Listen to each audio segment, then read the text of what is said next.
Boom, and we are live with another episode of the Brownwater Banter podcast. My name is Jared Seymour. My name is Joey Cates. It is Joey Cates, and we got a good show for you. In the studio, we have Lucus Toche. He's going to be talking to us about March for Vets 2025. It's the third year that he's done this, raising awareness for veterans, and what a better day to do this than Veterans Day. So happy Veterans Day to all of our veterans out there. We want to thank you from the Brownwater crew here from the bottom of our hearts for everything that you do, protecting the country, serving.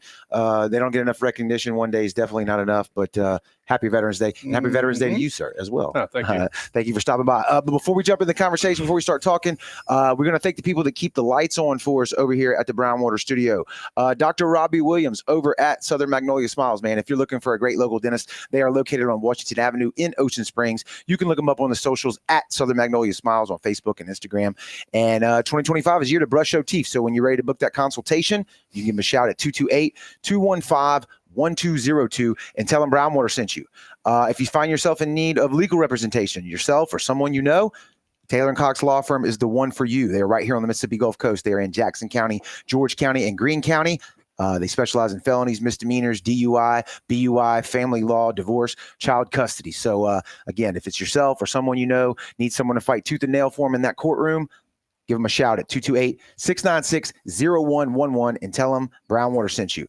If you're trying to get active, prioritize your health, get moving around again, feeling better, maybe drop some pounds, get back in the gym or get yoked, like Joey always says, Forever Young Men and Women's Health is the one for you. This is Kendrick right here in the photo. Go check out their Facebook page, Forever Young Men and Women's Health. He's got a lot of information on his page, a lot of testimonials, explains a lot of stuff. He's well knowledgeable in all this.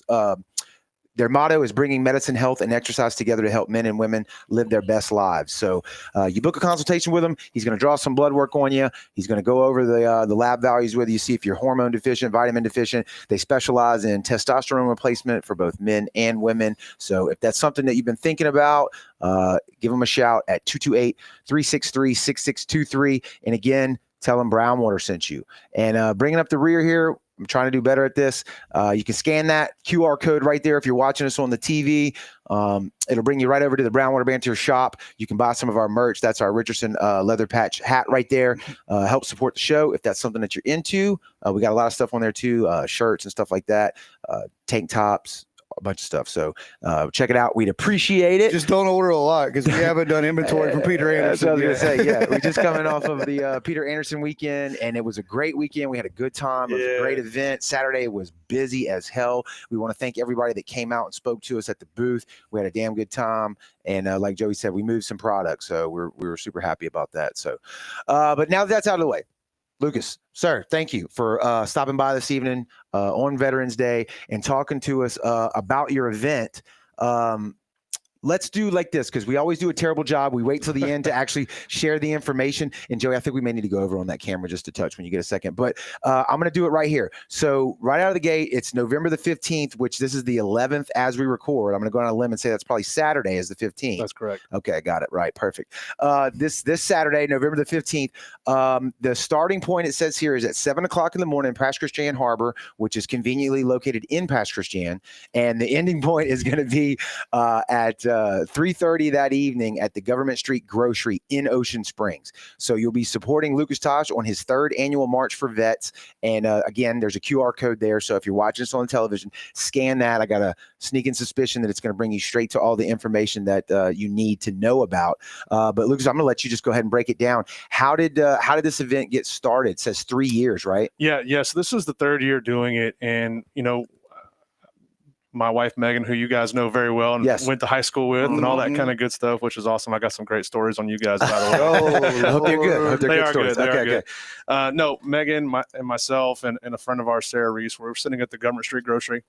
And, it was a few months out from Veterans Day. And I said, man, I feel a calling to do something. And I want to give back to the veteran community some kind of way. As much as the Marine Corps gave me, I wanted to give something back. I oftentimes tell people the Marine Corps gave me much more than I ever gave it. Right. I told this the other day, I said, I was a guy with a lot of wrinkles in his shirt and they found a hot iron and ironed them out quick. Okay. Yeah. Probably metaphorically and literally. I would have to guess, right? Put you back on the right path. Yeah. Put me on a good path. Right. So, we were sitting there, and Sarah and Megan have done the Feed the Need event in Ocean Springs that helps the Lord is My Help. Okay. Food pantry. Okay. They raise a lot of money for that every year. I think that event's around March or April each year. So, just kind of I had watched them and how they go about things and how they were raising money. And I said, we don't have anything down here that does that for veterans. Okay. So what can I do? So the first year I said, I'm just going to walk across the coast and raise money or raise awareness. Right. And, a lot of that is around suicide awareness, but also, you look at veterans today and there's a lot of purpose missing from their lives. Mm-hmm. And I think that can leak over into their ability to sometimes perform on the job. Mm-hmm. Sometimes, even finding a job, that kind of absence in one's life can lead to a lot of hiccups. Yeah. Yeah. So I just said, I want to help kind of bring awareness and some camaraderie and all this kind of stuff back to this community. So I reached out to a friend of mine, Samantha Bignell, who works for Keesler Federal Credit Union. Yep. And I said, hey, I know you work with a lot of nonprofits in Mississippi and do a lot of work with veterans. I said, who is an organization that, you think's worthy and solid and transparent with their fiduciary responsibilities, right? All that Which stuff. is very important. Yeah. It is. And she led me to the Fifth Squad nonprofit. I think they're out of Brandon, Mississippi, or Jackson. They're in that area, right? And these guys, all the founders are combat vets. They've been operating since 2016, and they have a quick reaction fund where if a veteran calls in and says, hey, my electricity is going to get turned off, or we don't have any groceries, or all of our utilities are being shut down, or our mortgage payment, whatever the case is, I need a ramp built to get inside my home and my sink's broken. Yeah. These guys step up to the plate and get it done instantly. Sweet. So they if I were to call in and say, hey, Fifth Squad, my electricity is going to get turned off this afternoon or tomorrow morning, I need your help. Mm-hmm. I submit my bill along with the DD-214, which is your discharge paperwork. Correct. I submit that to them and they pay it the same day. Yeah. That's how quick. There's no red tape with these guys. That's as long as you served honorably and you can prove that via your DD-214. Paperwork. Yeah. You scan it, send it in, they take care of the rest. Damn. That's awesome. And I don't think I've ever come across an organization that does that. Right. And especially not for the veteran community in such a rapid response fashion and mechanism. Right. A lot of times there's these programs where, sign up for this. There's a long wait. Mm-hmm. There's a lot of red tape. There's a lot of, well, have you tried this or have you tried that? I mean, don't you think that a veteran's tried everything they could? Yeah. Until they get to that point, they need that help. Yeah. I mean, the heartache even for asking for that help is going to be difficult. Because you don't want to. Yeah. I mean, they're not going to ask for those resources unless they absolutely need them. 100%. We got our buddy Jordan already in the comments says, good looking pod. Jordan, we appreciate the comment. You was on his podcast a couple week ago, I went on Jordan's podcast a week or two ago and had a great time with him and chopped it up and had a good time. A good time. Yeah. People don't realize that some people don't, that we're friends with Jordan and stuff. Yeah. So they think it's like he had a lot of great competition things to shit. say. And then we talk shit a little bit too on the side too. So like to kind of keep that going. But yeah. No, he had a lot of good things to say about you guys. Yeah. And you guys are all from St. Martin. Oh yeah. So yeah. We all grew up together. Y'all all represent each other. That's right. Wait, we're friends with Jordan again? I've always been friends. Oh, okay. Yeah. All right, Jordan. We're friends again. Anyway, so you said a lot there. There's a lot to unpack. So, no, it's great. It's great. It's perfect. Yeah. So I want to start with the first thing that you said was you're sitting around with your wife and you had this like call to action in your heart, like something that you wanted to do, which we live in a world where what most people would have did was you would have just went online, like on social media and just bitched about stuff with your thumbs. Right. But you decided like to not do that and to actually like formulate a plan and execute the plan and then like have that benefit the thing that you were concerned about. Right. Where did you get that from? Why did you do that? Yeah. I think that's the Marine way, right? Yes. I think the Marine Corps instills that in you very early on. Oftentimes, if I'm on social media, I rarely see Marines griping about anything. Right. But that first year, it was just I had to do it, and it was really about for me, it's about the suffering. Right. That first year for sure, because I did it by myself. Okay. The first year, Megan dropped me off in Bay St. Louis at midnight, and I walked to Ocean Springs, and I made it there by noon the next day. Wow. It was 36 miles. It was a hump. Yeah. I mean, It doesn't sound fun. No, at it doesn't all. sound fun at all. It doesn't was sound fun at all. It was we had a lot of rain that night as well. It kind of came in about 12:30. Yeah. So Right Like in as the soon as middle you got out of the yeah, car, I'm in the middle. Yeah, I'm in the yeah. middle of the Bay St. Louis Bridge, and it just It's the bottom storming. falls out. you're like, what am I what have I done? Yeah, what am I doing? I also here? didn't do a good job of studying the area, and You didn't scout your terrain? I didn't scout the terrain. Damn it, Marine. I went there in the during the day, and I forgot there's no lights once you come off that bridge to about Yeah. Long Beach. Oh, God. So you were just in the dark for about Just in the dark. about I had 5 a headlamp, but and Okay. All right. Megan was so worried she kept coming back looking for me, and driving up and down. Are you okay? Screaming from the car window. You're like, Following well, you know, behind I served yeah, in the oh, yeah, car. yeah. I was a Marine. And I'm good. I didn't have any escort or anything that year, minus except for her coming to check on me. I Right. just kind of walked on the seawall the whole Right. way, and Okay. did encounter a few folks Of questionable integrity. of questionable character and integrity in the night, Yeah. especially in that dark space. Yeah. So that was it got a little hairy there a few times, but we handled it and Yeah. moved on. But All yeah, right. That's but yeah, good. that first year, man, we got to Eat Drink Love in Ocean Springs where we finished it Yep. the first year. So that was our destination. Damn. the So you first year. added distance to it by going to the grocery? Yeah. Yeah. Well, Now you got to go further. well, what the hell are you doing? We've changed the mileage each year. So the first year was at 36 mile because I just thought, man, this is gonna suck. We're gonna feel the suck right now. Yeah. And I think if people are willing to step up to the plate and kind of do that, I think other people will take notice, Mm-hmm. and the cause means more. It's not just I'm getting online to complain, like you said. Right. It's, hey, I'm going to do this. I want your support, not for me, Mhm. but for this community of people that's already served you. Yeah. Mhm. And I think that's something that we need more of. The first year, how did you get this out?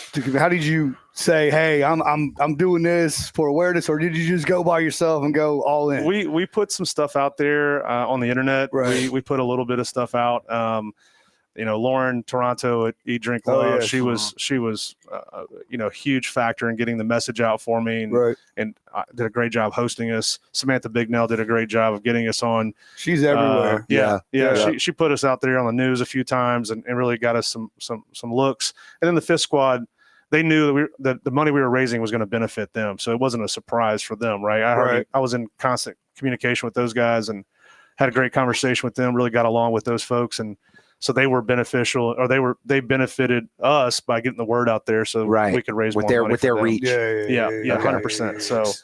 So you mentioned it already, but like the Fifth Squad. So you said it's like a quick reaction force. Is that the bulk of what they do? Like yeah, acute, something's wrong financially, and we are supporting Boom. a Yeah. veteran, right? yeah. I mean, I think that's probably their number one vertical, if Okay. you will, within their organization. Okay. They do have some other programs that I really don't know a lot about, to be very, very transparent. Yeah. I'm not technically I'm not a part of the Fifth Squad, so Right. I'm just raising money to Yeah. benefit them. You're a contractor. Yeah, I'm You're a a contractor. which I'm comfortable in that space. I'm Right. comfortable as a contractor, but no, it was so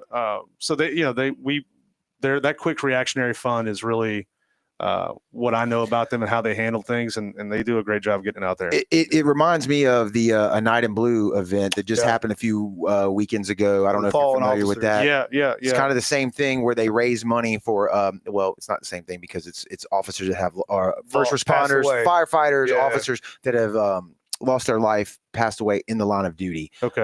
And then the same thing though, they kind of try to swoop in and help the families with any kind of financial stuff. that's great. they have Funeral going on. meals, any of that stuff. Isn't that Yeah. wasn't that the whole thing behind the black tags on Mississippi? I'm not- I At think first, it went to like so. the widow fund or something like that. I don't know if that's that ever probably the came improper into- name, but you know Yeah, what I mean. yeah. I think Even, that's what that was for. even Yeah. better of a reason to have one of those tags. if Yeah. that Yeah, was it the was. case. I'm pretty sure it was fallen police officers or something Something like to that Yeah. degree. Yeah. Okay. Yeah, I didn't know that about the tags. Mhm. But one of that it reminds me of that, which is another great organization and a night that they do to raise money for a great cause. But it also one of the organizations that we work with.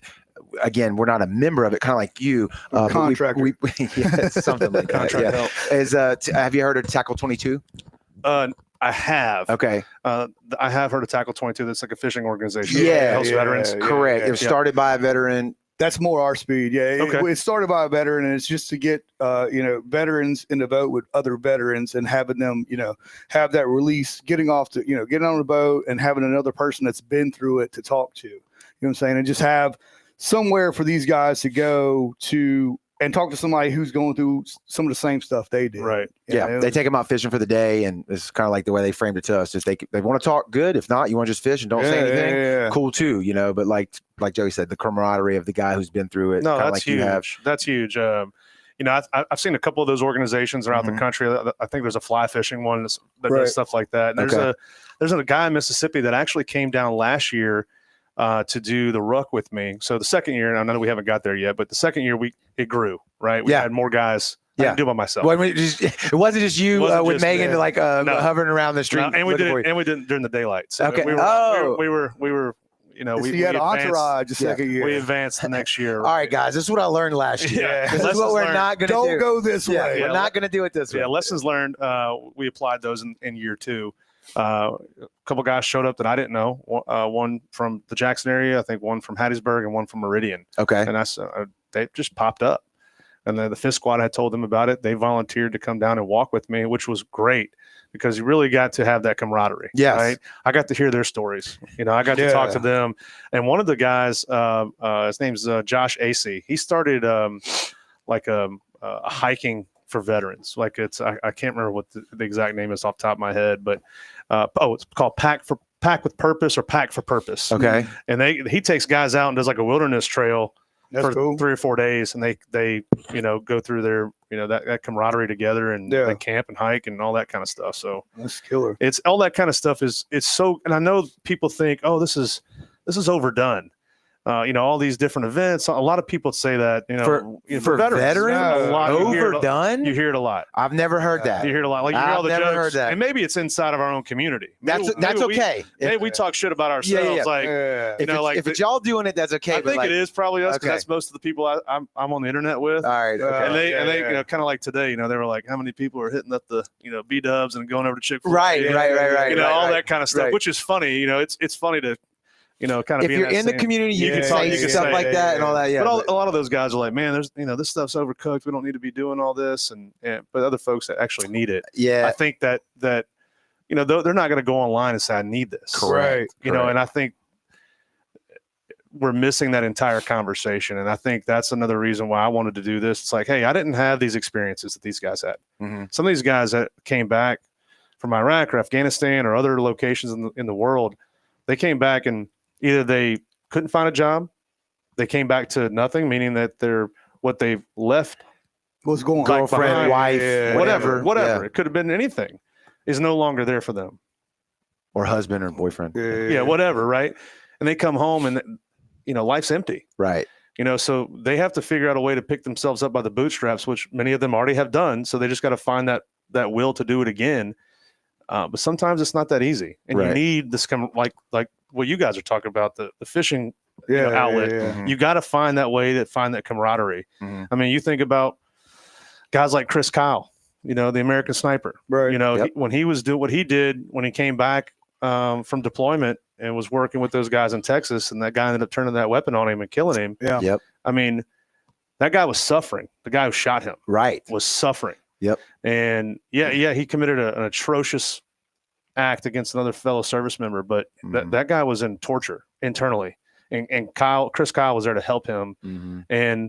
And I think that shows that kind of character of guys that are willing to step up and do that hands-on helping. I mean, what I'm doing is not hands-on helping. I'm raising money to give to an organization that's going to go out there and help these guys. Hey, we all have our own roles, and you walk 30-something miles. I mean, that's not nothing. But I see what you're saying for sure. So.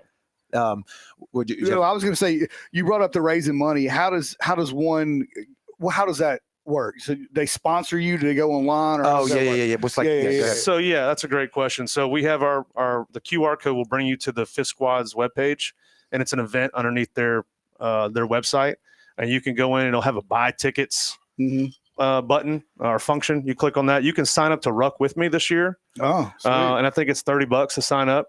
Okay. I think you also get a T-shirt. That's half the cost, right? Right. Yeah, right. absolutely. Right. And then you can also sponsor a per mile. If you know, a lot of businesses have already signed up to do that per mile. Excuse me. And then you can just do a flat donation. Okay. Yeah. A lot of folks like the flat donation, right? Because it's Mhm. just Easy. it's easy. Yeah. just- Exactly. just It's easy. charge Like, it. hey, I'm not going to be able to make it out there for the Yeah. miles, but Yeah. Here's $50. Here's Yeah. $50, yeah. right? Yeah. Wham bam. Thank you, man. And this year, guys, I mean, I told you that year 4. I'm sorry, I keep banging my hands. No, you're good, keep going. you're Keep good, going. I talk a lot with my hands. Yeah. Year 4. We've had people in the studio that do that as well. Yeah. Yeah. They'll sit there and Slam. everything they say is Yeah. like this. Was it Jack? Jack, Jack? every I said, Jack, don't hit the table, whatever you do. As soon as he gets on TV, Boom. I mean, on live, boom, He's boom, slamming boom, his boom, hand. Yeah, yeah, boom, boom. He's an animated talker. Yeah, we love yeah. Jack. We love Jack. Charismatic. It's like, No, so year 2 we changed the mileage as well. I forgot, I failed to mention that. So we did 22 miles in year 2 instead of the 36. okay. Okay. Right? And the 22 miles is synonymous with veteran gotcha. suicide. That's right. That's right. And this year we're changing it again. Okay. This year it's 28 miles. We're Okay. calling the event 22 plus 6. Gotcha. So 22 miles, which is synonymous with veteran suicide, daily suicide, which I think is, you know, some statistics show that number has decreased. Some people say that number still is what it is or higher. And that's a day. That's per day. Yeah, that's not a month. so. Explain That's- that. What are they? What are the 22 doing? They're taking a They're taking Yeah. their own long lives. life. Yeah. Yeah, I mean, yeah, yeah. obviously they I didn't average want out. to say that the wrong way. No. Yeah, They're taking their own lives, and you know they succumb to those. That's Mhm. crazy, dude. Mhm. Knowing Those 22 people that Yeah. have served. Tackle 22. Yeah, that have served and Same have fought for all of our butts to be sitting right here, That's taking right. their own lives every day. Yeah. That's right. And I think, you know, I heard this statistic the other day, and it was really shocking. And I think it was, and forgive me, anybody out there, if I'm incorrect, but I think it was we've lost 9,000 service members between Iraq and Afghanistan since that started. To suicide. No, in battle, Okay. Oh. in battle since 2002 or 2003. Okay. We've lost 145,000 to suicide. Whoa. Holy smokes. You don't Yeah. think the Yeah. enemy's in? Yeah. They're winning that battle. Right. Yeah. And we, as a community of human beings in the United States, we owe it to the veteran community Mhm. to help them combat those demons, and that we got to get that 145,000 number to cease to exist. Yeah. Yeah. How do and we do that? It, right? it goes back to like a couple things that I think of as like one, like the VA, Veteran Affairs is like It's a not great, right? A Like sheet show. they have not been great historically. I think it's better. Maybe I think this is all anecdotally. I'd have not studied this or know anything like exactly factual on it, but like they've tried to move the needle to make it better. But then also too, like mental health being a focal point of treating someone, right? You go back definitely like World War II era, Vietnam, even early 2000s. I mean, it's only been in the past, probably 5-10 years that people have, as even a culture, mentioned- a we didn't even society, know what mental health was. to term Right. it as mental health, much less in the veteran community, right? Yeah, and I think so. Listen, I've been to several VAs across the country. Right. When I got out of the Marine Corps, I was in the Washington D.C. area, and I started going to the VA in D.C., which was difficult. I mean, that's a really tough VA to start going to. Right. Like to get get an appointment. you Just mean? get appointments. Yeah. There's a lot of homeless folks that hang around that area. It's a lot of homeless veterans Okay. that hang around that area. So it's a little bit Sketchy. sketchy and Yeah. taxing Right. to get there, right? Right. And then I've been to the one in Louisville, Kentucky, which is a good VA facility. Chicago, good VA. Jackson needs some work. Everything in Jackson needs some But work. I will say this: the one in Biloxi, Mississippi, is absolutely the best. Okay. Really? And from the people who work there, and how they function as an organization. There's vets that come over from Pensacola to go to that one instead of to go to the one in Pensacola. Yeah. Wow. There's guys from Louisiana that come over to go to that one. See, only thing I've ever heard is the horror stories. Right. Of course, It that's all takes- you're going to hear. Yeah, it takes so long. We got to do all this red tape, blah blah blah blah blah. But I guess that's That's right. I heard That's a guy say the other day, a friend of mine who's running for Congress in North Carolina. I think he was the one who said it. He said, "You're only going to hear about the missions that go poorly. That's true. right. You're never That's gonna- anything in life. yeah, Anything. too. You're never Yeah. going to hear about the things that go well." That's Yeah. true. And I've had a great experience with the VA in Biloxi. Just from your personal take, what is Biloxi doing right compared to the other ones that you mentioned? Outside of the fact that I'm sure their volume is a lot smaller than a DC or a Chicago, right? Sure. I think yeah, I think that's probably a big deal. The volume and number of patients, the number of veterans in that community. But I think the VA the VA in Biloxi does a good job. If they do not have the resource, they instantly get you into community care, which is an outlet. Another doctor that's not related to the VA. They get paid from the VA, right? However, they're not directly associated from the VA. They just bill the VA for the time. The VA sends them a check. That's taken care of. Okay. And they've done a lot of that with mental health. Yeah. Because the Biloxi VA does not have a lot of mental health providers. They do a lot of, they send you down the avenue of community care to get help outside the VA. Just like a lot of things in healthcare, the United States doesn't have enough mental health practitioners, doctors, whatever. And that's one of the things that's growing right now. Yeah, that was my next question. When y'all get out, when y'all get honorably discharged, you leave the military, is there a exam or anything like that you have to take after you get out? Or is it just like, have a good day? It just depends on it. When you say, I'm sorry, not to cut you off. Physical exam, mental exam. Is that where you're going with it? Mental exam, like to check well-being or whatever? Yeah, you don't. When I got out in 2007. So, I mean, I've been out for a long time. But when I got out, it was, you went through a TAPS class, or they call it a TAPS class, at least in the Marine Corps, where you go through like professionalism. Okay. Like, hey, dark humor is not always great in the workplace. Hey, Marine. Yeah. Hey, don't do what you've been doing. You can't cuss all the time. You can't call these people just because you got there 2 days before they did. You can't do that, right? But they also teach you how to write a resume and all that kind of good stuff. They bring in employers and talk to you and kind of give you some it's a 2 to 4 day class. I don't recall any physical exam or mental exam. But I when I got out, I wasn't coming from a deployed unit. Now, some of those guys come back, they may go to, I think now they have professionals in place. When they come back off a deployment, they have to go through a process and get cleared. Okay. Yeah, that would make a ton of sense. Yeah. I know a lot of those guys that do multiple deployments back to back, they have to go through an examination to get re-cleared to deploy. Okay. Does that make sense? Yeah. Oh, absolutely. For sure. I know for me personally, it's one of the things that I look back on and I wish it was an experience that I wish I would have had to serve in the military. Tried a couple times, even recently, to go to the reserves. Me too. They told me I was too fat. Joey was too fat. And then, they don't have any anesthesia slots open for the reserves, Gotcha. Which is what I do. A lot of active duty stuff. They're like, come on, active duty. I'm like, no, I have a job. I can't do that. But like reserves is no go. So, as a matter of fact, just a month ago, went down that road again. But anyway, my question to you is, we've danced around it, but like, what is your you've mentioned you're a Marine. What's your background in the military? When did you join? Why did you join? Like, what's your story? So with the military? I had come from a family like that, or? So I didn't know until I joined that I came from a family like that. Really? Which is that's kind of weird. Unique. Right? That's unique. Figured you get pushed in that direction. So no, my mom's dad, my grandpa had three or four of his brothers were all Marines. So I didn't know that until I joined, right? And then my grandfather on my dad's side, he was a cook in the Navy during the Korean conflict. Okay. Who has some great stories and fun. I bet. He's probably got the best. Yeah, he had some really good ones. And after I saw, I can't remember the name of the movie off the top of my head, but they call the cook's cookie. So I called him that one time. Boy, he'd come out of his seat. He was not happy about that. Oh, he didn't like it. Yeah, he didn't like that. Okay. He didn't like that. Derogatory term. He's like, don't call me that. Yeah. But then growing up, my dad owned a shipyard in Ocean Springs. Okay. And we built Coast Guard boats.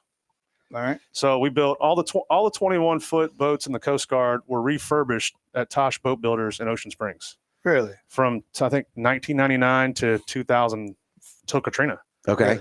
We'd bring them in. We'd go all around the country picking up a few boats, bring them back down to Ocean Springs. We'd take the old Volvo Penta inboard outboard diesels out and put in Mercruisers, and then reconfigure the boat. And then as a 16-year-old, that was a cool job to have. Hell yeah. I'm learning all kinds of stuff. Right. And my dad, and my brother would sea trial them with the Coast Guard.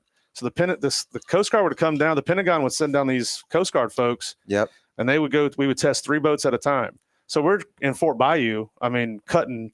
Oh, they run them. They run them like they stole them. Oh, and they couldn't drive them because we didn't sign them over to them yet. So I'm driving it. Oh, yeah. And we're just throttled down and just ripping them around and all kinds of stuff, having a great time with them. You guys probably have seen the shipyard when you go toward the shed up on Fort Bayou. It looks like the Harris brothers own it now. It's to the right. To the right. Yeah. It's an old shipyard. It's up got there. the big hoist in it. Yeah. I know what you're talking about. Yep. By the shed.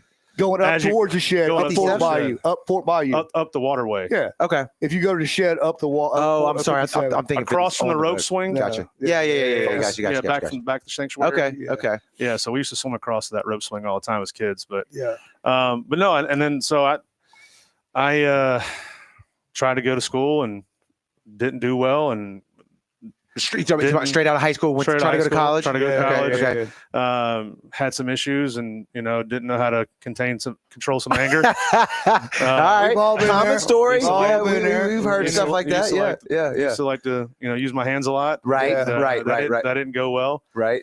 So I was working for my uncle in Gulfport. He owned a construction company. My dad had long fired me. I was working for my uncle, and I came into work on a Monday, and this is a great story. Came into work on a Monday, and he pulled me to the side. It was like the 9:15 break, right? Whatever, the 9 o'clock break. And he says, "Hey, I've made a decision." I said, "What's that?" He says, "I'm going to fire you tomorrow." This is your uncle. It's my uncle, my mom's damn brother. it. Yeah. All right. Okay. Thanks, Uncle. He said, Thanks, Unc. he said, Yeah. he said, "I'm going to fire you tomorrow if you don't do something with your life today." That was the word. That was what he said. All right. Now that's actually Yeah. killer. And I was that's like- killer. so So Yeah, that was that's a killer. verbal kick in the ass. That was Yeah, and then I kind of looked at him like he was crazy.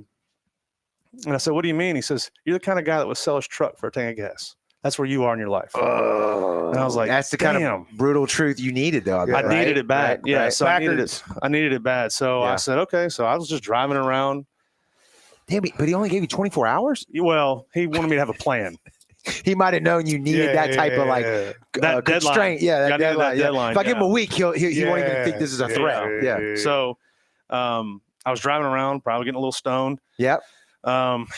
Just didn't know what to do. Okay. I was like, well, am I going to go to work at the lumber yard, or am I going to go try work offshore? Like, what am I going to do? Yeah. And the thing is that's not an easy thing to answer for any kid at that age, right? Like I'm still trying to figure out what I want to do when I get older. Right, I'm 42 right. years old. And if I remember correctly, when we went to school, like I teach now at D'Iberville High School, and Okay. there's recruiters running in there all day. Military, you mean? long. Yeah, they came through when we were there. I don't Yes. remember doing it. Yes. I really don't remember doing Yes. it. And maybe I was just. I I don't I know. probably was skipping. I'm the same as you. I don't remember much. I remember one day they came in. Yeah. The senior year. I'm but I don't not, remember anything I'm else. not, I don't know. Cause I don't know what you're referring to now. Maybe they're there like twice a week. Oh, or something. they come in classrooms and talk. I mean, 3-4 times a week. Okay. Yeah. I don't Wow. necessarily remember that, but I do remember them being there. I do remember getting a phone call one time from the recruiter, like, "Hey, I'm such with the Army, blah, blah, blah." And I was so like I couldn't have fathomed at that age to like sign on a dotted line and then just be pulled out of like my Right, home and, right. just be sent wherever with no, control or whatever. Like that just, I wasn't there at that time of my Yeah, life for yeah. sure. No, it was. I wasn't there either. Right. Until my uncle gave me that kick in the ass. I mean, I had no plans on joining the military. I had one buddy who's still my good friend today, Mike Martin, who went to the Marine Corps. Went to the Army right out of high school. And I was Right. like, dude, that guy's impressive. Right. He knows. I couldn't do that. I was Yeah. like, Nick, and then he's like, "Hey, I'm going to Kuwait." I'm like, "Man, hell with that. Yeah. I'm not into that, bro. No. I'm gonna go up here to Southern and kick it." That's would have been my for sure the way I would. 100%. Wait, where even is that? Where is I'm that? not- Right. Yeah, I It's don't like know. I haven't- Where am I going That there? Bankley? Yeah. So, but my uncle gave me that kick in the ass, and driving around that day, and I ended up at the Marine recruiting office here on Washington Avenue. It used to be, and it was always next to Fayard. Yeah. But it wasn't in it was like a building next door. By the haircut place. By the haircut Yeah. place, Slide, yeah. So do you remember how you got from kicking the ass to the Marines? Like how Well, did that I happen? went to go join the Coast Guard. They were Because sharing an you were office. making their boats. That right. makes total sense. I knew the verbiage. Yeah. I was like, this is awesome. I grew up on the water. Handle myself on the water. Same. Doesn't scare me. The one time, like in my 20s, when I kind of flirted with going to the military and not knowing a lot about the military at the time, just enough. Same thing I thought. I was like, Coast Guard, let's check it out. Yeah. So That's the ones that told me I was too fat. Yeah, he told Joe you're too fat. Yep. And they were right. Yeah. At the time. You were bigger. You were bigger. Okay. And you were older too, right? Because all those They height. take them till 42, the reserves. the Coast Guard does. Coast Guard reserves take Wow. them till 42. And I think somebody else says, I've been studied into. I've missed all of those. Yeah. Wow. Yeah. Well, You were bigger then, and also too all those height and weight requirements are for 18 to 17-year-olds, right? Right, You right. were 39 or whatever, however many years ago that Man, was. that's I didn't know they take them until 42. That's wild. Yeah. I cried a little bit. And depending on like what you do, like for me, like I could join, I think the Air Force till I'm like almost 50 or something. Yeah, as like a anesthesiologist. Correct. Yeah, or CRNA, but yes, same thing. But so I was going to go join the Coast Guard, and I'll go in this recruiting office, and I think they were sharing an office building. And I knock on the door, and nobody's answering. Knock on the door, nobody's answering. This Marine sticks his head out of his office. He's like, "Hey, what do you need?" I was like, "I'm trying to join the Coast Guard." He goes, "Oh, why would you do that?" Why? And I was like, "I don't know. I like boats. I like being on the water." He goes, "Where are these guys?" He goes, "They're at lunch." And I said, "It's 10:30 or 10:45, whatever it was." He says, "Those guys are always at lunch." And I was like, that was just a trick, right? He got me. He's like, "Come on in here. Let's talk about it." I go in there and I said, "Look, man." And you did. He did. Yeah. And it wasn't anything that he, the uniforms are slick. dimed. Those things are dimed. Yes. And he's like, he was dressed. I mean, he was slick. Yeah. And they wear those uniforms in the recruiting well, office? he had on the Deltas, which are the blue pants, red stripe down, the khaki shirt. They Okay. didn't have the full dress blues on, right? But is that the Major Payne outfit? Do you remember Major Payne? Oh, I love Major Payne. Was he a Marine? Yeah, I think he was. Was he? Because I remember the khaki shirt. Yeah. I love that. I love that. Yeah, I love that. I love that was that. a funny movie. Yeah, it was a great movie. So we talked, and I said, "Look, man, I got to make a move. Like I got some issues I'm dealing with. Yeah. I need to get. My uncle, he said, "I'm fired tomorrow." You don't understand, man. I'm fired tomorrow. Yeah. Like I'm out, man. Yeah. I don't know what else to do. And he said, "Man, no problem. Let's just take the ASFAB and let's see how many pull-ups you can do." And I was like, "I can't do a pull-up." Right. Like at the time, like I was probably almost 260. I was, 6'5" and some change. Yeah, I was gonna say 6'6". you're tall. Yeah, big dude. Yeah. And 260 at the time. I mean, I was well over the weight limit. Yeah. And You weren't in Marine shape, No, to say I the was least. not. Yeah, No. yeah. He's like, "Oh," I was like, I cranked out one. He's like, "Oh, it's good enough." Good enough. You got it. And a Marine pull-up is a dead arm hang. I mean, you have to, every time you come down, you have to lock out your arms. So I got one. He's like, "Oh, good enough." That's actually impressive. He's like, "You run this, mile and a half. You got to run these. I think it was like 11 minutes. So I did that. Took the ASFAB, scored high on it. He's like, "What do you want to do?" And I was like, it was like Tuesday, or I took the test the next day. So that was Monday. Took the test on Tuesday. Wednesday, I signed my contract. Holy shit! It was that fast. All right, Boom, boom. So let's back it up. So Monday was the day we're saying, right? Uncle's firing me. Yeah. He told you on Monday. Monday morning. I told you Monday morning. Monday evening, you drive around. Yeah, Monday before noon, I was in the recruiter's office. Oh, okay. So same day. Same day. So he let you go ahead and knock off of work. Yeah, he's like, "You need to go ahead and go." He said, "Hit it. You're not working today." Okay. He told me he's going to pay me though. So I was like, "Hey, Yeah, free day off. I think that's the hardest part is finding somewhere to go and finding the right place to go. You know what I'm saying? Because people were like, "I'm lost. I don't know what to do." How do we get to the recruiter's office? How old are you Where at it this is? time? I was 18. 18 years old. Yeah, that's impressive. You know how that many you even- diversions there are? Well, I'm just going saying, like, on? Yeah. most 18-year-olds might have like taken the day off, like you said, with pay. Hell yeah, ride around, come I'm back, going like, to drink. whatever, Oh, and yeah. come back, and be like, "Unc, I don't know. Oh, yeah, like, I might, yeah. like, I'll go," and have like some bullshit thing, right? Oh, yeah, man, I rolled one up as soon as I left. I mean, I was like, Yeah. "Hey, I'm chilling today," but it just hit me like, I got to do something, man. Like, I Right. can't let this guy down. All right, my uncle means a whole lot to me. I mean, I can't let this dude down. And also because he's an impressive dude. I mean, he's just always been a self-made guy. Yep. He's just always Military worked, or no? No, but Okay. just he worked offshore. So there's a very similar mentality with some of for those guys. sure, for sure. Some of those guys, very similar mentality. And so I didn't want to let him down. And he took a chance by hiring me. He always backed me up if I ever got in trouble. I mean, he was always there for me, and I always appreciate that. So I didn't want to let him down. Right. Yeah. And so, anyways, I go through all the ASFAB stuff. I select a few of the jobs because you get 3 choices. I Right. select a few of those. Do you remember what you picked? I picked my first one was low altitude assaultman, and I was like, "Oh, this is cool, hanging out of a helicopter." Blah blah blah. Yeah. No. They was like- told you no? Like, Yeah. no? Okay. And Yeah. it was like, well, no, I selected. He's like, "Oh yeah, you'll get it." While I was in boot camp, they closed the MOS out. no, So I couldn't even get it. And they were like, yeah. "Oh, you're going to have an open contract." So it's just ended up in some different schools. But Second pick. I think I'm picturing you 6'5" hanging out of a helicopter. well, I think You that's got what the he thought duck. was That's what I'm funny. saying. He thought it was yeah, funny he was like, He's like, sign "Sign it. it, Sure. sign Yeah, it." put it number 1. Yeah, Yeah. yeah, We'll He didn't definitely care. give you that. He Yeah. didn't care. He's like, we don't have. You got the Doug a You better lot. be a Black Hawk. Yeah. So Wednesday I signed my contract and I was gone that Sunday, which was Easter. Wow. Like because of what was going on, they needed bodies. Yes. They didn't care what you signed on that paper. They were going to put you where they needed you. Yeah. Right. And Do you remember what 2 and 3 were? I think 2 was Intel. Cool. And I think 3 I think. was like personnel, because I didn't know what that meant. I I was don't like, even know oh, what that means personnel, either. like, oh, Yeah. legal. Like, oh, I want to be a lawyer. Right, I right. thought it was JAG. I was like, oh, I'm going to be a JAG guy. Like, this is cool. Like, I watched that show JAG on USA. Yeah. Yeah. Yes, Like, we all oh, did. Yeah. What was Yeah. that? I can't Dude, remember. Mac was the chick. yeah, Right? Smoking hot. Yeah. I wanted- You're like, I'll be in the I was like, courtroom all day long. she was a Marine. I was like, Yes. I'm going to get to hang out with this kind of girl all day. Yeah. Like, Yes. as an 18-year-old dude, I'm Do like, y'all know her? yeah. Like, hey, I'm sure the you know- recruiter, yeah, was exactly. like, yes, absolutely. He's like, Oh, yeah, Sign yeah, right we there. know. Here's her number. You'll probably get into Harvard if you go this route. I'm like, dang, I'm gonna be a smart dude when I get out of the Marine Corps. You watch. Yeah. Why did I do this sooner? So, Yeah. yeah. So from what I've heard from all my military kids that have gone through from teaching MEPS, right? You have to go there first. Yep. Ship you to New Orleans. They do all your stuff. Blah blah blah. You went through all that. Yeah. That was a weird experience for me too. I should never have been in the military. I have flat feet. So I'm probably gonna get, I'm not gonna catch any heat for this, but so at MEPS they make you do this duck walk. Right. And I was watching these guys do this duck walk because you're jumping these lines you're moving the lines and they're checking you, doing the whole sports exam on you, the whole bit, right? I said, I can't do that. And I know my feet well enough to know that I can't get my feet in that angle and move like that. So I just scribbled on the paper and just went to the next line. To me, that means you should automatically be in. If you're if you're smart enough and courageous enough to do that. Yeah. I'm not going to get in this Right. way, but if I cheat, I'm going this way. Right. And And I'm- not like cheat like somebody else is going to No, die, I'm but just just- like, hey, version. good. Yeah, Like, good. hey, Yeah. I need this. Yeah. Like, I don't want my feet Right. to be the Right.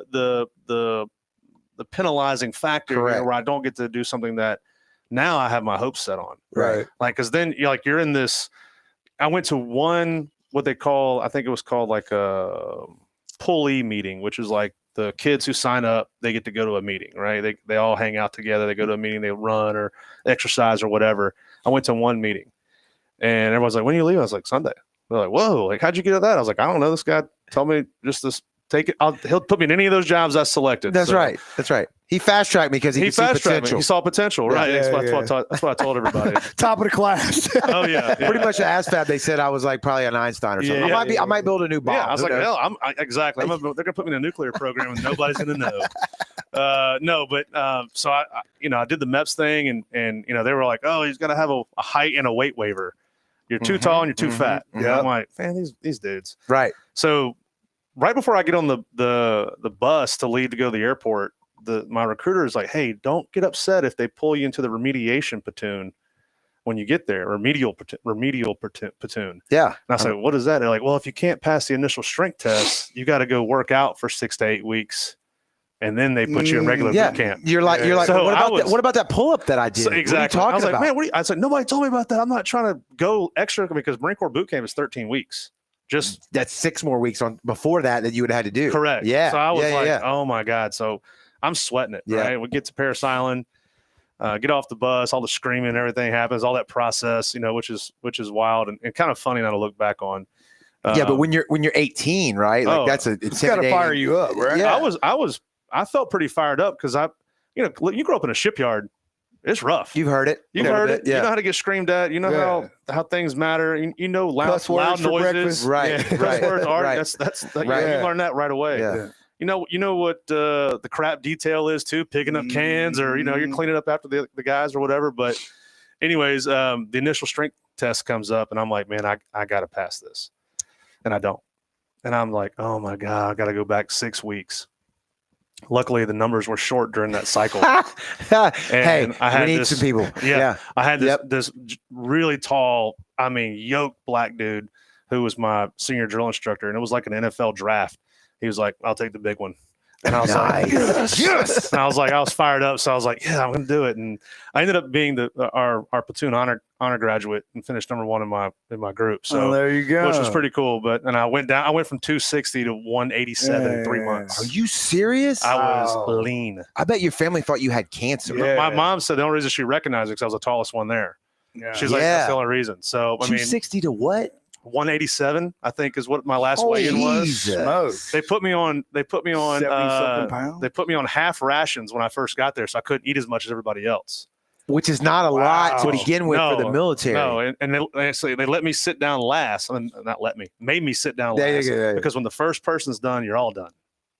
So I was. they eating didn't half- want you to eat anything. No. Yeah, I was yeah. eating sand for calories, and Wow. the air didn't have any calories in it. Right. So, right. anyways, we go through that, and like I said, by the time I got to the end, they were putting me on double rations because I think I got lower than 187. Yeah, they're like, we smoked this kid. Yeah. This dude must be on Ozempic. Yeah. Yeah, I was. What did I think JD Vance said that on Theo Von's podcast? And Theo's like, that was the original Ozempic. Was the Yeah, wrinkle in the yeah, wrinkle. Because it was, man. Yeah. It was like, I mean, I was lean. I don't think I had any body fat on me. I mean, there's some pictures out there that's like, that's not you. Well, you Yeah. you shared one recently, like this today, probably. Yeah, I don't know. yeah. It was like, and I'm like, yeah. But I think of it because I don't know that story, and I'm like, well, he was 18, right? Like, I don't know what you look like before that photo. Yeah, no, I just was, a big dude. I was 260, and they were like, "Oh, we're gonna fix that. We're gonna fix it. Don't worry, bud." Yeah. So it was over 70 pounds. That 3 months. That the Ozempic thing that I shared that clip that Heather sent me. Did you see it where Trump's in the office talking about Ozempic? Yeah. He's on it. What about it? He's on it. Yeah. Oh, that's hilarious. But anyway, so you dropped down 187. Yeah. It ended up being what'd you call it, the honor? Honor grad. Okay. Honor. Yeah. So you were too tall, too fat, but you were really smart. well. I was willing to do anything. Yeah.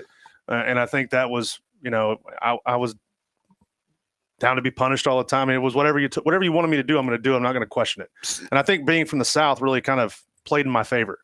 I knew how to say yes, sir. Right. No, sir. We're already raised by I that. showed Yeah. up knowing it. I wasn't like some of the other guys that, some of the guys already had those manners, right? Even if they were from New York. But there were some guys that didn't. That's not how they spoke.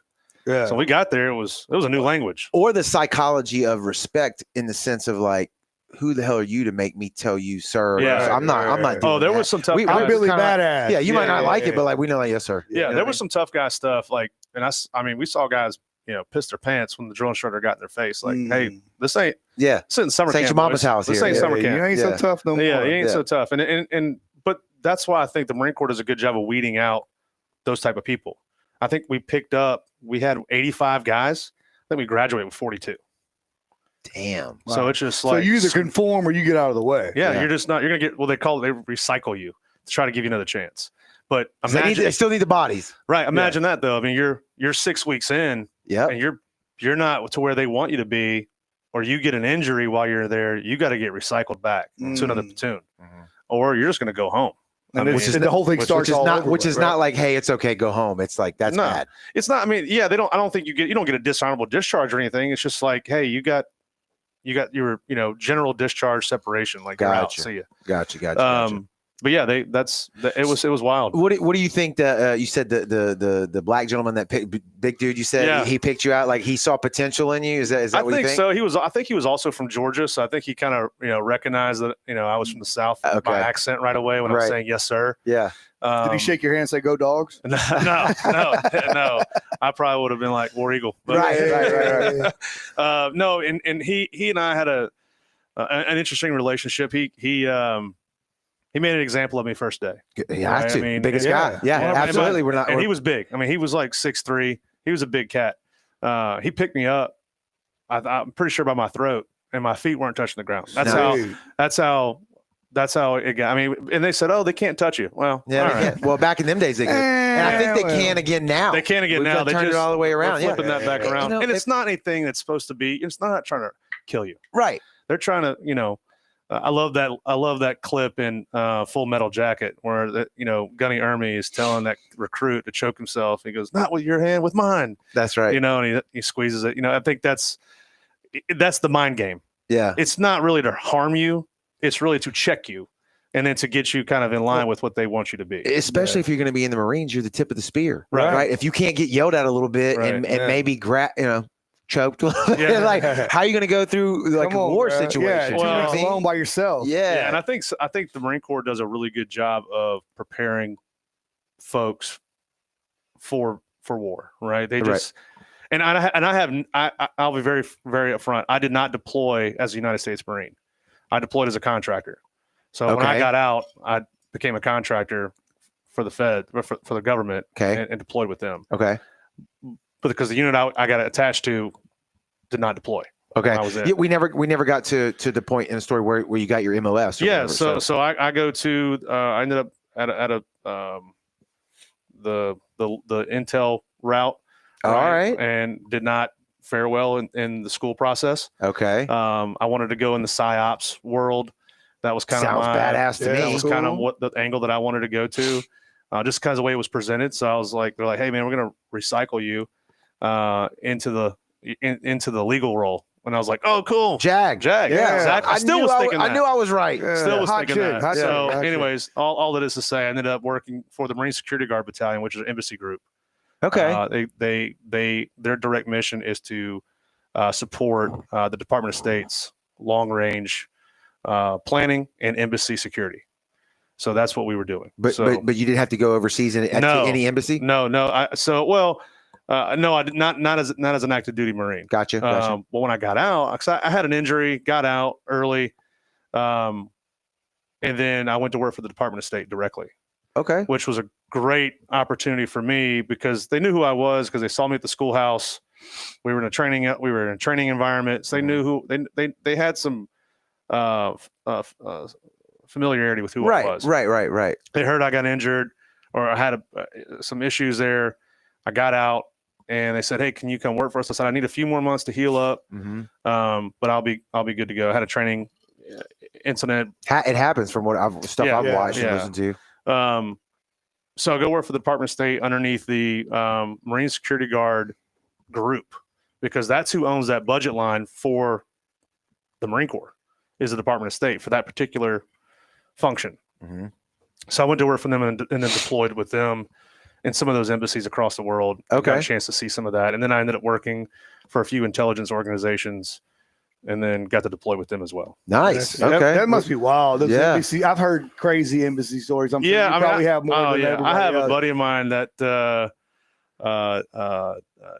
David Groth, who was just a great guy for me to be around when I was a Marine and when I was in the Marine Corps and afterwards as well. He would tell me he was in Togo and he would get the Marine house was like a party house and it was like a frat house, but at an embassy. And they were like selling Coors Lights for like $6 a can to the local folks over there in Africa. And I was like, dude, that's wild. Yeah. I just envision in my head all the doors are locked and everybody's trying to get in, the Black Hawk down kind of thing. They have react drills where they go through that process. Right. The fun stuff is just like the camaraderie stuff. Under normal circumstances, it's not supposed to be correct. like that. Right. But they're also, they're not going to Pakistan and laying down to going to get Bin Laden in there, but they're right. But they're the tip of the spear in every country. You think about all those countries that want access to the United States. The first stop they're going to make is the embassy. Correct. And they want to find out. But the Marines are in charge of all that security. Okay. Because inside of an embassy is also housed. You have other elements of the government in there. You have CIA in there. You have DIA. You have all these other intelligence agencies that are operating in there. So, and you've seen this in movies as well. So if an embassy is hit, the Marines' number one job is obviously to lay down any security measures, but they also have to destroy classified information or protect it. Right. And that's a big deal. Right. So there's that element too. So, but when I was with the Department of State, that's what we were training these guys on, how to properly execute. We were coming up with all that stuff. I mean, how to clean up. And I did that for a few years and then got a chance to go work for the intel groups and had some fun doing that. Do you have any cool stories you can tell us that aren't going to get you in trouble? I got to work for a small agency that was on Fort Belvoir, Virginia, which is an army base, and got to go do some cool stuff in Baku, which is in Azerbaijan. Yep. Don't know where it is. I have no idea what that is. And got to. That must be in It's not in Biloxi. Biloxi. That must be in Biloxi. and got to do some fun stuff over there. I spent some time in St. Petersburg, Russia, and I do know where that's at. and went to Kazakhstan and stuff like that. Got to see I really some want. stuff. Is St. Petersburg their port? Do you know? I don't recall the Damn port. it! I think it is. I want It is to look the that. port. For some It is reason, the I feel like port. that's I the believe only it port is. that they have. I'm trying to think. It's. I'm gonna look that up while we're doing this. I don't. Joey, take over. Is the thing that you see in movies correct with the embassies? Like if I'm over there visiting and I get falsely accused of something, I could run to the embassy real quick and jump in there and nobody can grab me. I don't know. I don't. I never had. I don't know. I don't think so. I know. I do know this. I do know that there is a layer of protection there for you if you're in that compound, right? They're not going to turn you over to Yeah. local authorities without doing a proper investigation first. Yeah, If you're an American running citizen. 100%. Straight to the embassy. Yeah, It is a port city. it is a port Oh, city. there These it things is. fire together every now and again and Yeah. make a thought. I Yeah. have Synapses. You're Yep. talking 2009. That's So it's been a and while. so it's 2009 for you, and it's some random YouTube video for me. Okay. Yeah, Yeah, that I don't have a date on. Yeah. So anyway, So, it's yeah. a port city for Russia. So the embassy stuff, you did that. Then you as a contractor. So then that Yeah, it all kind of just fizzled out. I had a daughter. that will do it to us. That'll do it. That will do it to us. And the That'll do it, days sir. of Mhm. kind of running and gunning, Gallivanting around the world. was Yeah, over it's with. over with. Yeah. And that changed my life. I mean, she's the best thing that ever happened to me. And she changed. She definitely made me to a man. I mean, Yeah. I thought the Marine Corps did that, and working as a contractor did that, and all this kind of stuff. No, she did that for me. And then my son kind of carried on that that same kind of thing but she was the start of that. I only have two sons. Joey's got the girls, so I can't Girls, speak to how the man, girls That'll change your life. It's a different. I feel like she imprinted on me.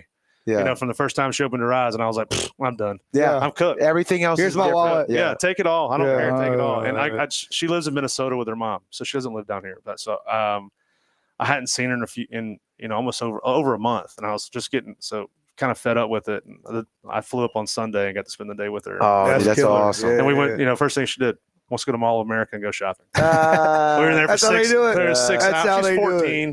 That was my next We were there question. for 6 hours. She was born in 2011.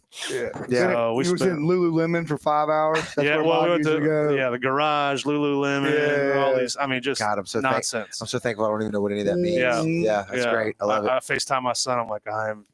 Dad loves you. I was like, man, dude, let's go Yeah. to Carhartt. Like, we're gonna go- You like dirt? Yeah. You like fishing? Yeah. You're gonna go shoot some stuff, He's son. like, Yeah. man, he likes to fight. So it's There- his There it thing. is. Even better. Yeah, Even better. He likes to fight. That's his Yeah. thing. Yeah. So what happened? You got out of Yeah. the military, went stateside. What happens then? So I mean, I kind of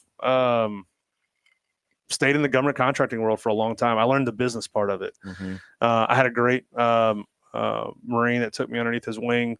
His name's Bob Daniels. He owned a company called Milvet Systems Technology, which they did everything. I mean, everything from IT work to security operations to planning operations. They did intel. They did everything. Yeah. And Mr. Daniels really he retired as a sergeant major, which is an E9 in the Marine Corps. It's top outside a the sergeant major of the Marine Corps. Right. E9 is as high as you can go. Right. Yeah.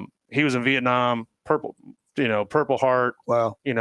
and just like had all the combat V's for valor. I mean, he was a dude. Right. And he gave me an opportunity to come understand business development in the government contracting arena, which is vastly unique in the sense of doing business. Right. I can only imagine the red tape in that. There's a lot of red tape, but there's also the bureaucracy, the politics you have to play to understand the players, understand who's doing the what. You got to have clearances to understand some of these procurements that are coming out. I mean, it's a water hose that never gets turned off, or a fire hose, I should say. Right. So he kind of taught me that business. I even started my own company at one point and had a contract with the Department of State for a short time.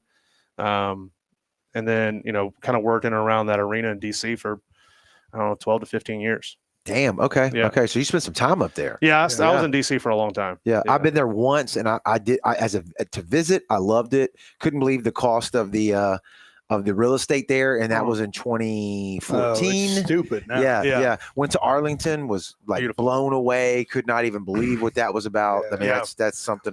My kids went there, and they're too young to understand what that's about. Right. You know what I'm saying? So I think if you get the chance to go to DC while you're young, it's cool. But when you go back and realize, hey, this is what happened. I was 30 at the time, so I think if I did the math right, but it was like the cherry blossoms on beautiful. Like I really blooming. want to take Megan up there for the Cherry Blossom Festival.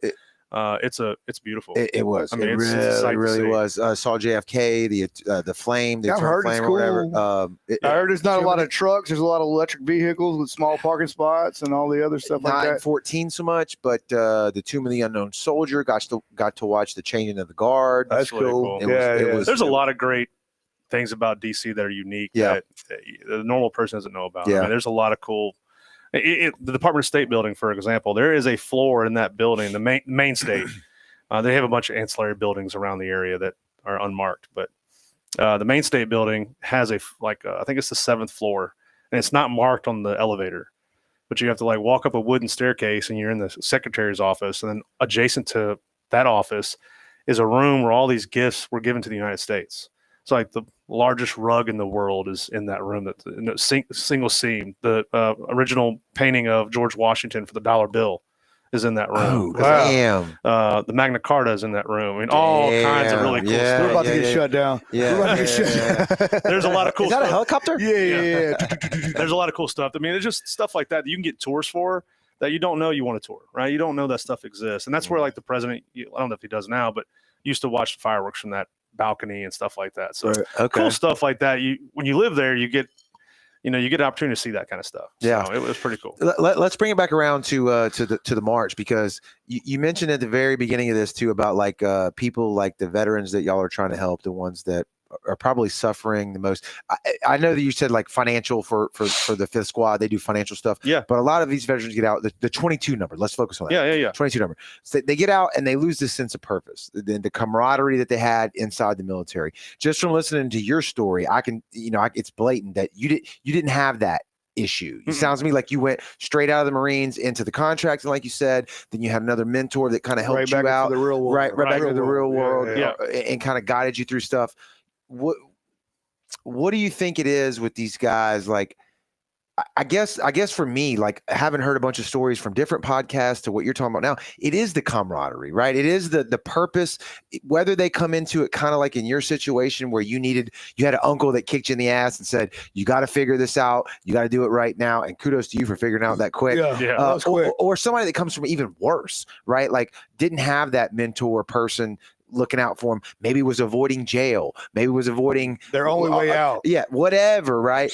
Then they get into this world where they're given structure, purpose, discipline, a paycheck, benefits, a house, all this stuff. But then whether it's at the end of 4 years or 6 years or however long it is, and then, again, every situation is different. Maybe they didn't plan right, maybe they whatever, but they get out and they don't have that. They deal with this kind of stuff, right?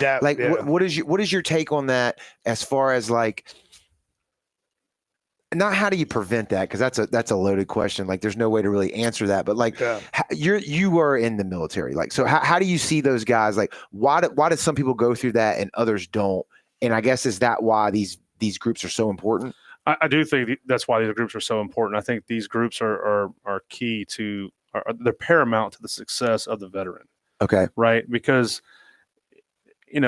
I think now too, it's gotten better because you have things like social media where there's a platform there to connect with like-minded people or veterans or whatever the case is. And you can kind of join these groups. You can stay in touch a little easier.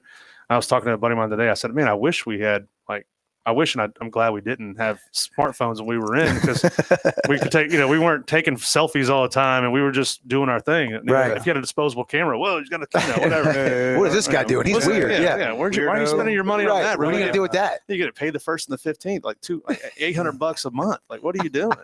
But no, I think some of that, the way to combat some of that is having the ability to, I think the government does a good job too of, you get hiring preferences. You try to you put things in place to help them right when they come home. Whether it's, a hiring preference or it's a program to help them kind of start their career, the GI Bill, they have to have, and they do now, they have better access now.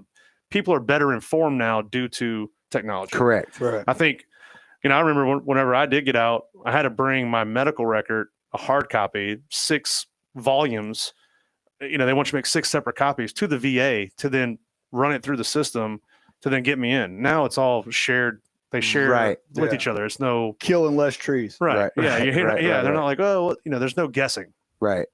But I think, the big part is, having the community be there to support you, not feeling like you're alienated. Mhm. I think, and I think another thing is that a lot of people now, when they get out, they feel this sense of, oh, I didn't deploy, or I wasn't able to fulfill my contract. I deal with it all the time. I didn't fulfill my contract because I got injured and I got out. Mhm.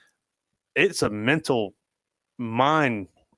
I got you. Mhm. Yeah, You know what I yeah. mean? It's- Bender. Yeah, it- yeah, yeah. Truck. Yeah, truck. Yeah, mental truck, mind truck. Yeah, truck, yeah, truck. It runs me over all the time, and I'm Right. just like, because there's a self-worth thing, right? It's Correct. like, man, I don't feel like I'm not going to get a free meal. I don't got you. identify as that. I Like, got I'm not you. trying to. I got I'm you. not trying to participate in these things. I want to help these guys that were the tip of the spear. Yeah. Right. I want to help these guys. I mean, as a contractor, you have some fun, but you're getting handsomely paid, Mhm. right? You're not getting $800 a month when you Right. go as a contractor. You're getting a fat check, Yeah. and that kind of thing heals any wound. I- But yeah, Money that's heals true. everything. Yeah. Yeah. But I mean, but you're also operating by yourself in a lot of those cases. You're not operating as a unit with these other guys, and these guys go through a lot of stuff together. Mhm. And then when you get out, you walk out of that gate or drive out of that gate, you look in your rearview mirror. Those guys aren't with you anymore. Yeah. You're going home by yourself, or wherever it is you're going. You're going to figure it out.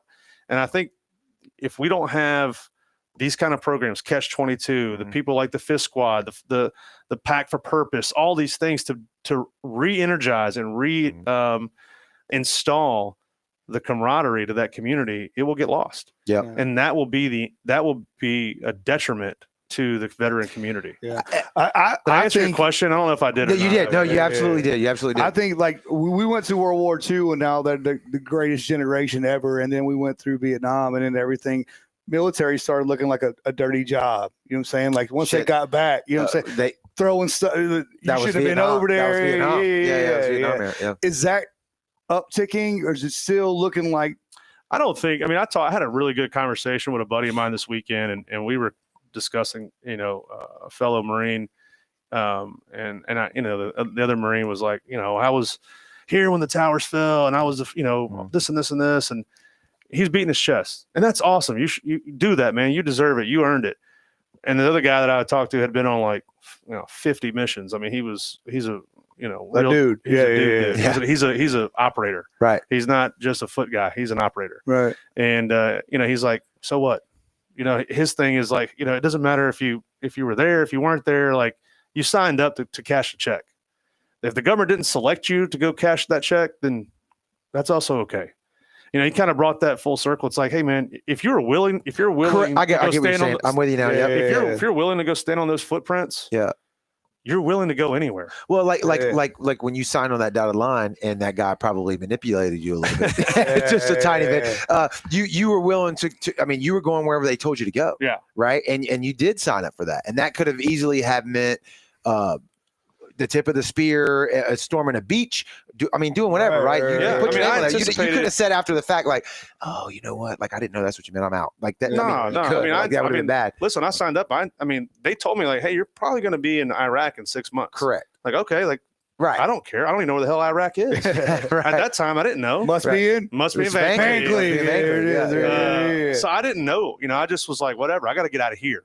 Yeah. I got to make my uncle not kick me in the ass That's anymore, right. and I got to make something of myself. And I knew that. I knew I didn't want to be at Front Beach every day drinking beer, not having a purpose, not having a job, not having a path in life that made sense. I wasn't going to go to college and go that route. It wasn't working for me. Mhm. I didn't know how to handle myself in that environment yet. So the Marine Corps I needed that, and they really kind of gave me that guide, gave me that guidance, gave me that structure. And, getting out, I came in contact with another Marine who was at the Department of State, Josh Allen. I came in hungover one day and I had mismatched socks on and I didn't know. And I was sitting in this little area and he walked up. He's like, hey, square your ass away. Mm-hmm. I'm like, shit. Okay, cool. And then he worked for the Weapons of Mass Destruction group. Then we worked on the same floor and shared, he ended up being, he's one of my best friends but he was a tip of the spear guy. I mean, he was, I think certainly first tank division going into Iraq during the first Marine division. He was part of the invasion. But those kind of guys you meet along the way, they shape who you are. Yeah. And I was really fortunate to come in contact with a lot of those guys that did that. They shaped who I am today, and I want to give back to them. Mhm. This isn't about Lucas. I've tried to tell people that, like, I'm not raising money for me. Right. I'm raising money for these guys that did their thing for us as a country, 100%. and we need to help them. And the Fifth Squad does a great job of giving that money to the guys and gals that need it. I mean, from toiletries to electricity bills to groceries to accessibility points of their home, they figured out how to get it done. Backpacks. They also do a thing in December called Ruck for Rugrats, where they bring thousands of people march on Jackson and they bring toys to the children's hospital. Sweet. I mean, it's like a 5K. Mm-hmm. It's not a race. It's just you're walking together in unity and bringing toys to kids. Right. They do stuff like that all the time. And this year, the 22 plus 6 is again the 22 miles to support raise awareness for veteran suicide. And I think a lot of the suicide also comes from poverty. When you experience poverty and don't have resources, right, homelessness comes into play, then other things start to happen. That, and I think the Fifth Squad, that's why they started this quick reaction fund, was to kind of combat that element if you can. And then this year we added the additional 6 miles for my good friend Randy Jolly, who was murdered this past year. Randy wasn't a veteran. He was killed in a domestic dispute in Texas, but he was a big supporter of mine, was there for me at my lowest points, saved me from being a statistic. Mm-hmm. I was at a really low spot in my life and wanted to take my own life, and he got you out of it. He just got a phone call that I wasn't expecting. That's so crazy because in my social media feed the other day, I saw a Sean Ryan podcast clip, and I can't think of the guy's name. I can see his face right now, but I'm pretty sure it was Chris Kyle that called him right before he was going to shoot himself in his truck. Damn. Same thing, a phone call. He was about to do it. Phone rings, answers the phone call, and the guy offered Chris Kyle, I hope I'm getting this right, offered him a job. Wow. And he was like, okay. I do like the Sean Ryan. I was about to shoot myself. Like, he didn't say that, but he was saying, like, I was was about to shoot myself, but I guess I'll take this job or whatever. You know? Yeah. So you never know, right? Yeah, you never know. And when Randy died, I needed to figure out a way to give back to thank him. I never told him that he saved my life. I never told him that, hey, you prevented me from being this 22 number. Although mine was not military related. I was just in a really low spot and felt I felt a lot of shame.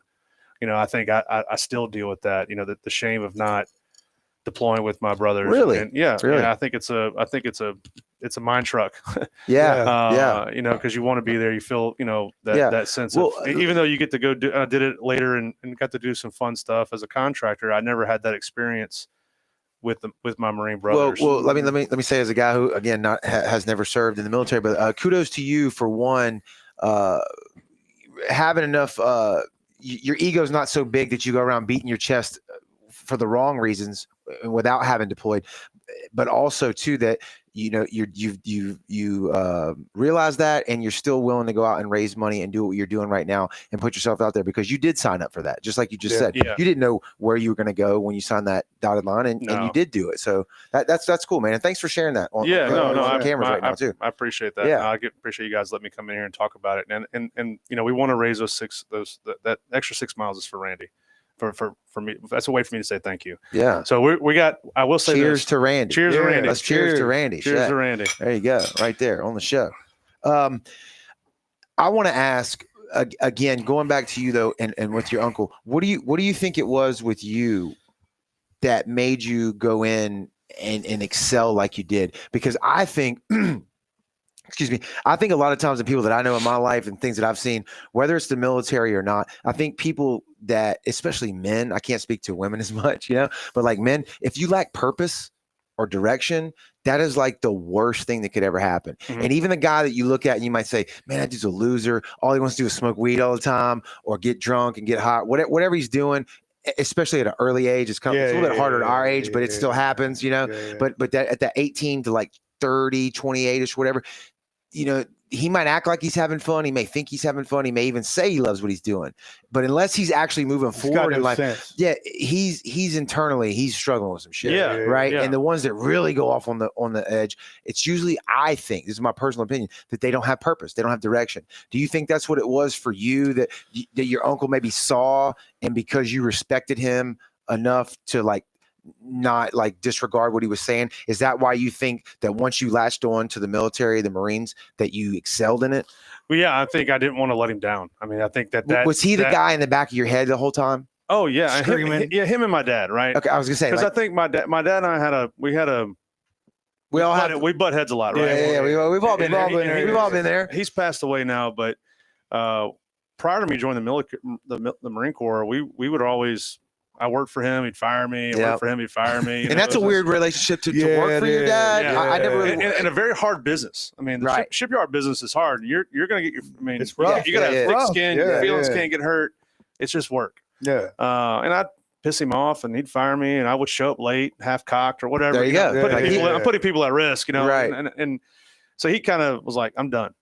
And then when I told them my parents on Good Friday that I was leaving on Easter to join them. Oh, damn. So for people that don't know, that's 3 days. Yeah, that's a 3 day. That's a 3 day. That's a 3 day gap. Yeah. So my mom didn't take it well, but he told me I wasn't going to make it. He said, "You're not going to be able to. You're going to be right back here." And that right there, he wanted you to stay. He wanted you to stay. I think he wanted. Maybe, or I think he also wanted. Tough love. I think he wanted me to kick me in the ass. Right. Say, go get it. Right. Because he also said, "Don't try to stick out, knowing I'm going to stick out." I mean, he was like, don't try to be, the hero, Billy badass, at boot camp. You're going to get your ass kicked. And the night before I left, we watched. First time I ever saw Full Metal Jacket. Great. So he showed it to me, and he was like, "This is what." Maybe not right before you go. Great movie. Great movie. But he showed me that movie, and that was my only understanding of the Marine Corps, except for my uncles that had called me and were like, "Why did you do this? You're a party boy. You don't want to go be tough."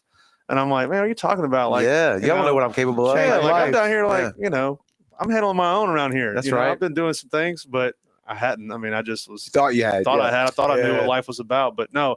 I think my dad, in the back of my head, and saying I was going to end up right back in the bottom of a boat in the shipyard, cleaning up sludge and vacuuming out tanks and all this kind of stuff, stayed in my mind. And I was like, I'm not going back. Right. Determination got me. And I had great leadership when I got to Paris Island. I was very fortunate with the drill instructors I had. Senior drill instructor, and both of our kill hat and our educational DI were exceptional leaders. So I was fortunate. I know we're not doing enough for our veterans, but in your eyes, what can a normal person, me, you, whoever's sitting here watching this, what can we do to give back? I mean, I think what you talked about, that Catch-22 program, that's an incredible opportunity to I don't know how that works, but I imagine like you could volunteer your boat, take some guys out. Like, how cool is that, man? That's a great experience for those guys. I think business owners can look at folks and from a hiring perspective.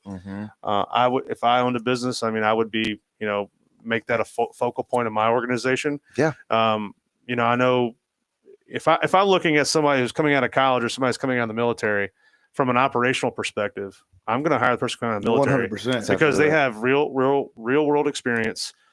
They've been tested, and it shows that they have a commitment. They have a commitment to stay on track to get something done. Yeah. And I think as a community, we don't need to punish our veterans, right? No, absolutely we need to make sure that we're holding them up. And I said this on Jordan's podcast. There's a lot of real heroes in our own Gulf Coast community, 100%, that have been in firefights that you can't imagine, that I cannot imagine, that have done things that we as normal people can't talk about. We don't. We see it in the movies, and it's not even comparable what they've been through. And I think that when you interact with somebody like that, you just need to show them respect. That's right. And again, not talking about me. I'm talking about guys that have been there, done that, and earned that, right? Earn that respect. And I think there's a lot of them out there that we don't know about. Right. I've interacted with a few recently that I I had no idea who they were, and some of them have been in Fallujah, some of them have been and done things in the 90s, even with in Somalia. I mean, there was some dirty stuff going on. These guys were in the fight, and I think that we just got to do a better job as people just holding those guys up. I love it, man. I think it's a great thing you're doing. I love the candidness tonight. I love your honesty. You signed that dotted line. You wore that uniform. You did your thing, man. I get the respect for being humble too. That's cool as hell. It really is. Well, I appreciate that. And then also, like you said, to be sitting. Where'd you say, at a bar one night when you decided that you needed help, or did I add that in? When you decided that I need to do something. Yeah, I was at the grocery. Okay, yeah. I was at the Government Street Grocery having some drinks. Great bar. And that's where we're ending this year. Right. Oh. So this year we're going to end at the Government Street Grocery. It's almost like I did that segue on purpose, but I didn't. It was slick. We're going to end at the Government Street Grocery. We should arrive at 3:30 p.m. On Saturday, the 15th. And by the way, I want to say this. The event has grown so much. Mm-hmm. We have 16 people signed up to do it with me this year. That's awesome, dude. We did it last year with 4. Last 3 before I did it by myself. We're at 16 in year 3. We have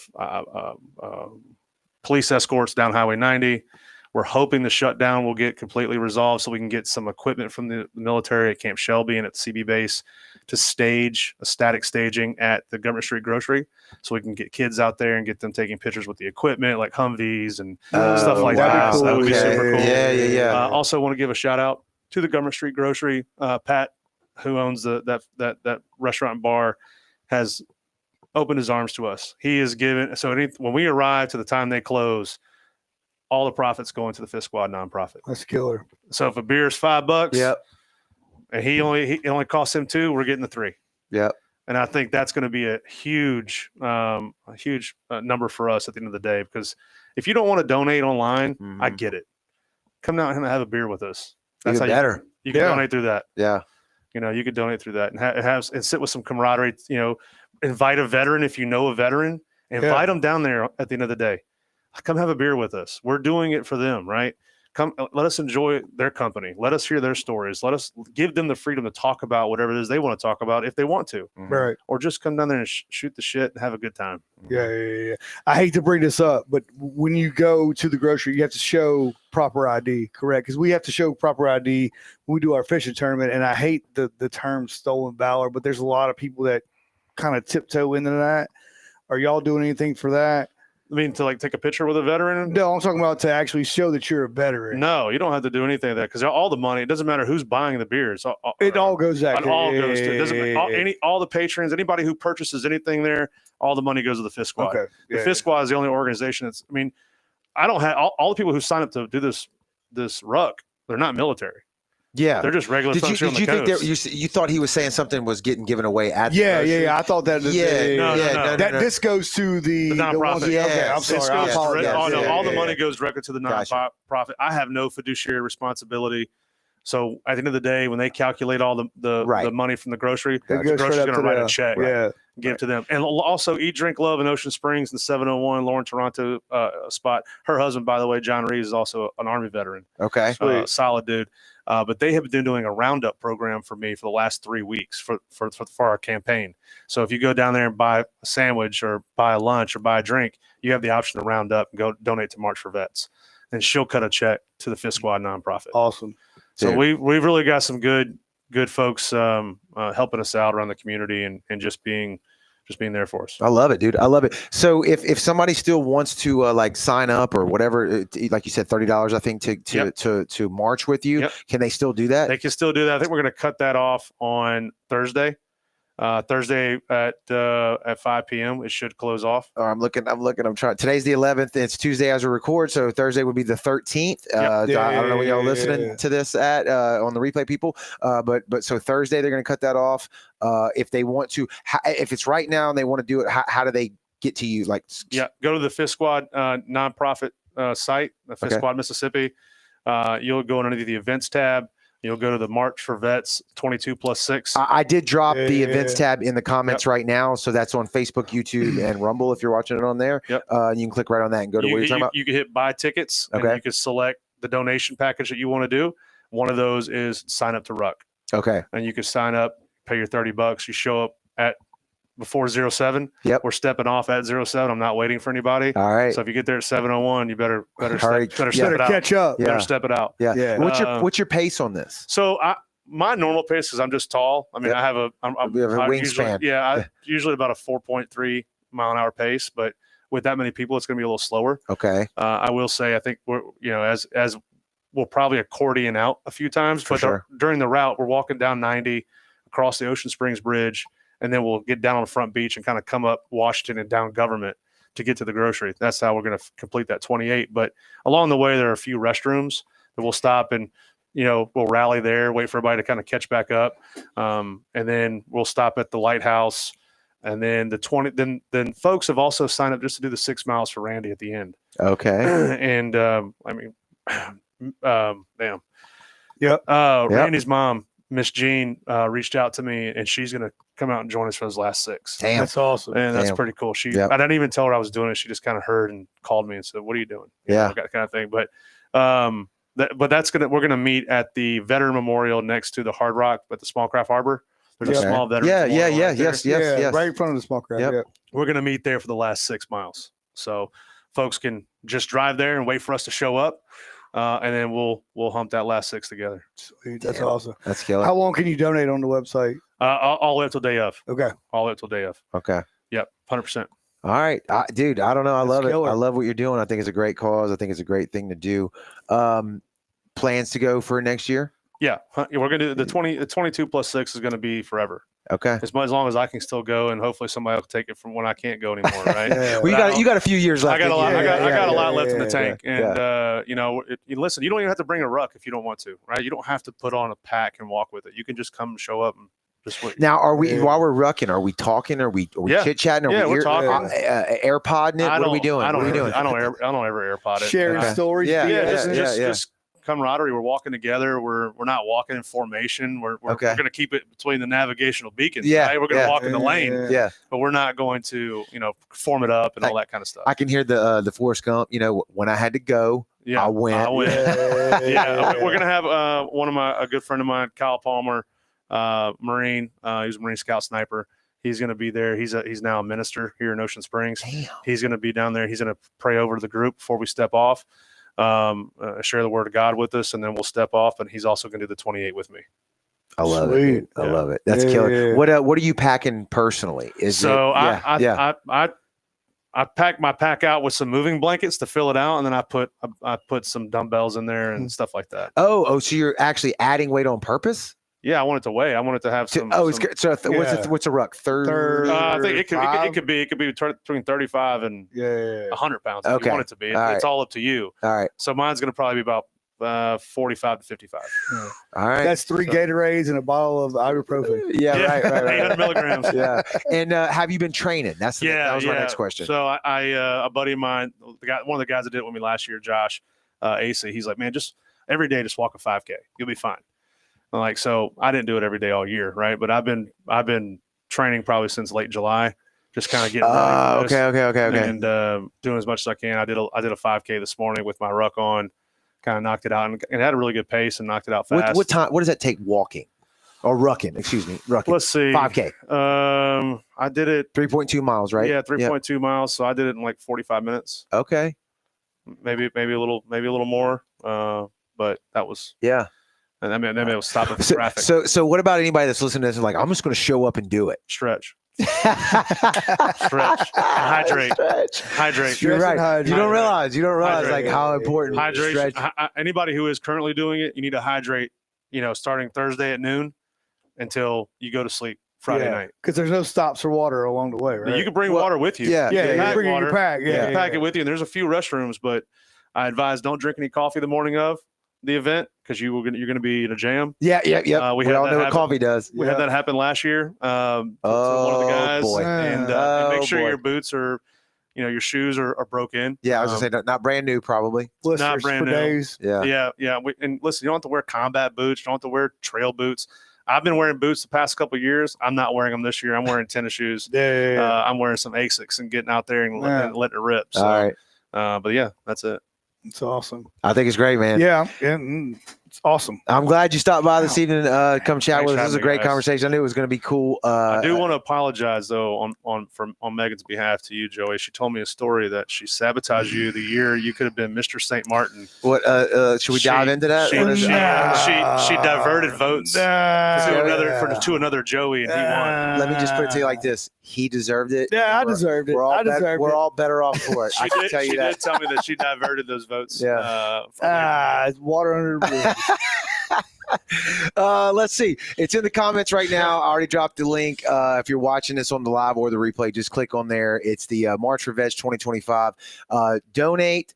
It's getting close to the wire. If you want to walk it yourself or ruck it yourself, I should say, support it. Share this out. Share out the events page. Just get some awareness about it. I think it's a great thing to do right here in the local community. Come out and join us on the 15th. Yeah. Come out and join us at the Government Street Grocery. We're going to have a DJ. We're going to have raffles. We're going to have a silent auction. We're going to have face painting for kids. I was about to say, I'm sure there's some specials going on. There's going to be some specials. 3:30? Is it 15:30? Yeah, right? 15:30. Okay. We should arrive. That's our anticipated arrival time. We should be there between. I really think between 3 and 4 o'clock. Have you ever blown out the show up time? Last year we blew it out by an hour. We showed up an hour early. Nobody was there. Oh, early. Yeah, early. we I got thought there you an meant hour late. early. Okay. We got there an hour early last year. Our Sweet. pace was well above 4 miles an hour. Yeah. And we were cranking it. Okay. Also, the Marine Corps recruiting office is going to be down at the grocery as well. They're going to bring their pull-up bar. So we're going to do a split the pot. Always. We're going to figure out a split the pot thing to do with the Marines and if you can do some, you get your money back. If you don't, the money stays in the bucket. Are you going to be on that? Buckets out. Like whoever the recruiter is down there is asked to like make sure he's not like telling people shit that's not true. Like no, when they told me, man, I wasn't a recruiter, so I don't know what their how they operate. But they bring it into school all the time and set up right in the middle and like, hey, you think you're a man? Come on, let's go. Yeah. And like, most of them get like 3 or 4 because you got to lock it out, come all the way back up. Yeah. I had one of the last PFTs I ever did and physical fitness tests I ever did. I was cranking them out and I thought I was doing really well. And this company gunnery sergeant that I had, he was like 9.